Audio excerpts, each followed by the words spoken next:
তো hey guys, আসসালামু আলাইকুম। আজকে সবার সাথে একটা রেসের ব্যবস্থা করছি আমি। মানে যে জিতবে সে হচ্ছে এই 100 টাকা পেয়ে যাবে। কে তোমরা কি খুশি? তো দেখেন, আমার এটা হচ্ছে হঠাৎ একটা প্ল্যান, কারণ আমরা ভিডিও করতেছিলাম, ভিডিও করতে করতে স্যারের মনে হলো যে একটা রেস দেয়, মানে সবাই এন্টারটেইন করি, দ্যাটস ওয়াই এটা করতেছি। তো দেখি কে জিতে। ওকে, আমি যখন 1 2 3 অ্যাকশন বলবো তো আমাকে যাইতে হবে। ওকে, আমি ক্যামেরা ধরতেছি। ওকে, দাও 1 2 3।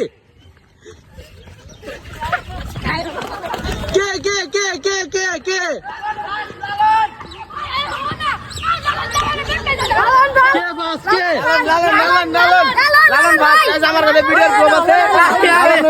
তো আপনারা দেখতেই পাচ্ছেন লালন আর বিপ্লব সবার আগে চলে আসছে, তবে লালন সবার আগে দাগটা ক্রস করছে, তাই সে উইনার। গাইস, আমরা আজকের উইনার পেয়ে গেছি এতগুলো মানুষের মধ্যে।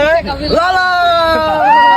তো আমরা সসম্মানে তাকে হচ্ছে আর সসম্মানে তাকে 100 টাকা তুলে দিলাম। খুশি তো?